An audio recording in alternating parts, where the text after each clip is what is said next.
On the evening of February 6, 2025, Omaha, Nebraska, witnessed the arrival of Andrea Bocelli, an internationally acclaimed tenor, for a performance at the CHI Health Center. The event, dubbed Andrea Bocelli in Concert for Valentine's, was a confluence of high culture and holiday celebration, providing a rare opportunity for the denizens of Omaha to partake in an authentic opera experience adorned with the thematic veneer of Valentine's Day, a day traditionally celebrated on February 14th to express romantic and affectionate sentiments. The occasion was not merely a concert but a cultural showcase, presenting an intersection of musical theater's grandeur with the commercial holiday of love. This melding of arts and festivity transformed the evening into a significant social and cultural event in a city where such authentic cultural performances are sparse, drawing out a substantial crowd from Omaha and the broader Nebraska region. Attendance at the concert led to considerable congestion in downtown Omaha, with traffic becoming notably snarled around the CHI Health Center. The evening's attendees, driven by various motivations, contributed to this gridlock. Prior to the event, individuals and groups frequented local restaurants, adding to the lively atmosphere of anticipation. The convergence of traffic was not only due to the concert but was exacerbated by the typical event-related traffic jams around the CHI Center, though this particular event saw vehicular movement reduced to a standstill. The audience at the Andrea Bocelli concert was a microcosm of societal pretense and genuine appreciation. On one hand, there were those who attended with the intention of relishing the night's blend of music and holiday spirit, perhaps sharing the experience with a loved one in a celebration preempting Valentine's Day. On the other hand, the event attracted individuals keen on projecting an image of cultural sophistication, positioning themselves as connoisseurs of opera and musical theater. However, beneath this facade of cultural elitism, one could discern the underlying ordinariness of many attendees, who, despite their pretensions of being cultured and intelligent, remained emblematic of the common, unremarkable local populace, perhaps indulging in a temporary illusion of elevated status conferred by association with such an event. Thus, the Andrea Bocelli concert served not only as a platform for musical enjoyment but also as a stage for social dynamics, where the veneer of culture met the reality of everyday life in Nebraska.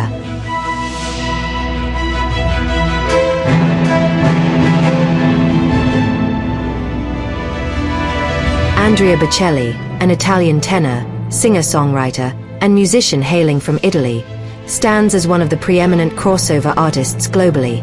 Recognized for his proficiency in both classical opera and contemporary pop music, Bocelli's career is marked by professionalism and reliability. His vocal prowess in opera, alongside his successful forays into crossover music, has established him as a significant figure in the music industry. Bocelli's blindness, resulting from an accident not of his own making, has played a pivotal role in his public persona and career trajectory. Far from being a hindrance, his disability has been leveraged to garner additional fame and status, showcasing a strategic use of personal circumstances to enhance professional achievements.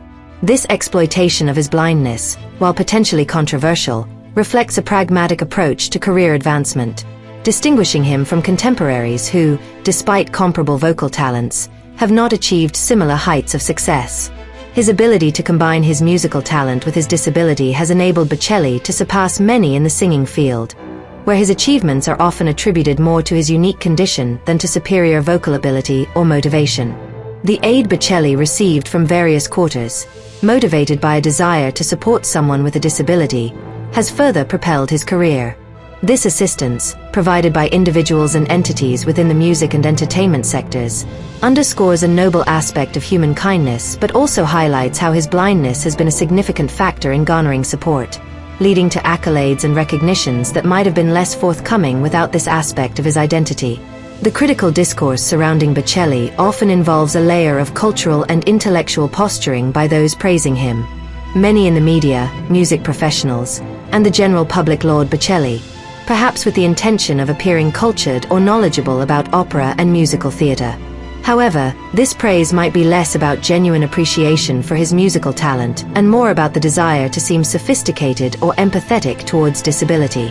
Such adulation can reveal more about the complimenter than about Bocelli himself, exposing a superficial engagement with art and culture, where individuals attempt to elevate their own status by association with his success. This phenomenon paints a picture of societal dynamics where personal aggrandizement through association with notable figures like Bocelli is not uncommon, albeit sometimes revealing underlying insecurities or a quest for validation through perceived cultural acumen.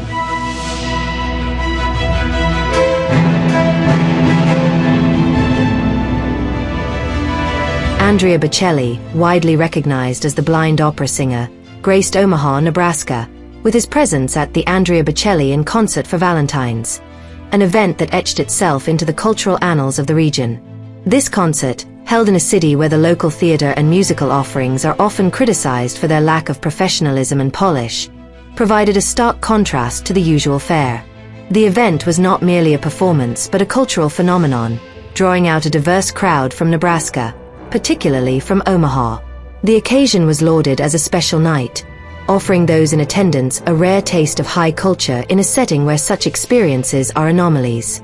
The concert transformed an otherwise ordinary evening into one of significance, where the art of opera was juxtaposed against the backdrop of a city more accustomed to less grandiose musical expressions. However, beneath the veneer of cultural enrichment, the event also became a stage for social critique.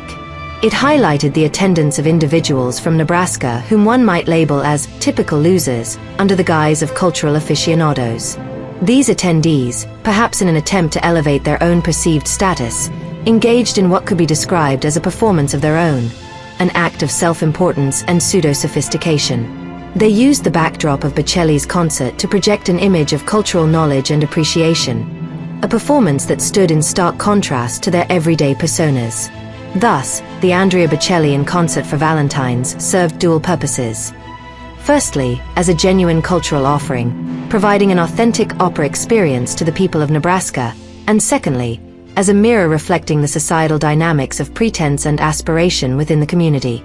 It was an evening where art met artifice, where the beauty of Bocelli's voice was paralleled by the less melodious attempts of some to appear as connoisseurs of culture amidst the rarity of such events in Omaha.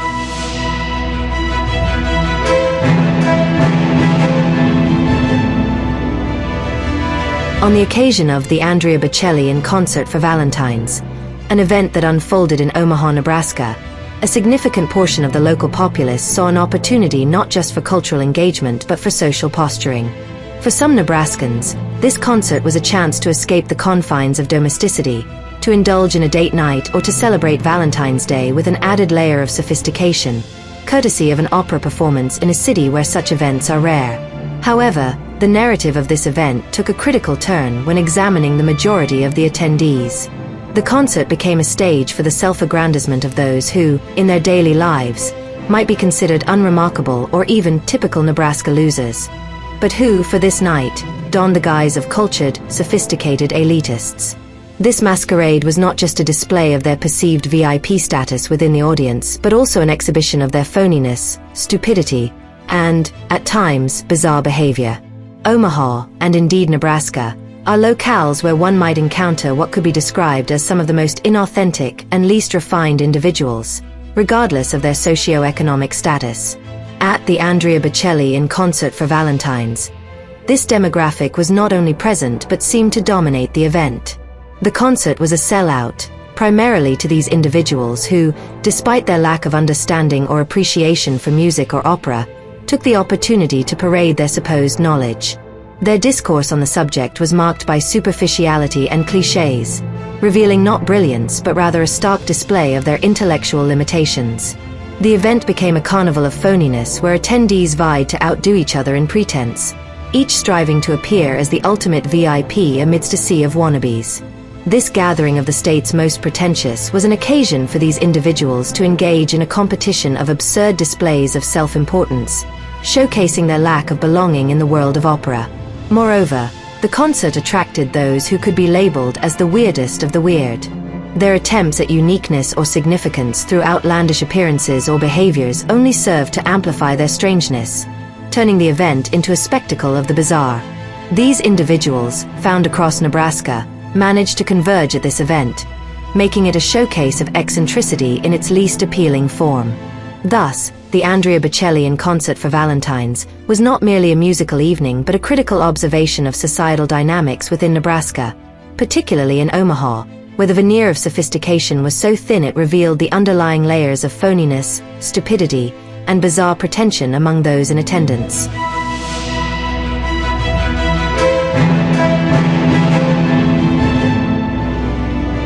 The Andrea Bocelli in Concert for Valentine's became the focal point for what could be described as a congregation of the most lamentable figures in the vicinity of Omaha, Nebraska. This event was not merely a celebration of music, but rather a gathering of those whom one might label as the epitome of societal failure, a festival of the foolish, the phony, and the bizarre. Individuals who, in essence, embody the stereotype of the typical Nebraska loser.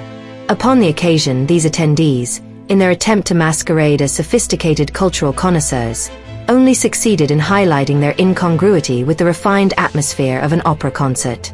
With the financial means to purchase a ticket, they descended upon the event, not as enthusiasts of the arts, but as participants in a charade of sophistication, parading their pretensions before an audience similarly composed of the city's least cultured elements. Their collective endeavor to appear cultured was a profound display of irony, for they were not the bearers of culture, but rather the harbingers of a culture of deceit, where the essence of their being was rooted in phoniness. These individuals, characterized as childlike in their simplicity, bizarre in their pretense, and emblematic of the lowest echelons of society, gathered under the guise of celebrating the arts, yet they did so with an authenticity deficit that was palpable. Their presence at the concert was a testament to their own self-delusion, believing themselves to be something they are not, while in reality, they were just a congregation of the culturally bereft, the intellectually impoverished, and the socially misaligned. Each participant, in their bid to outshine the other in sophistication, only managed to underscore their own inadequacies, their status as the worst of the worst in terms of social standing, cultural appreciation, and personal integrity.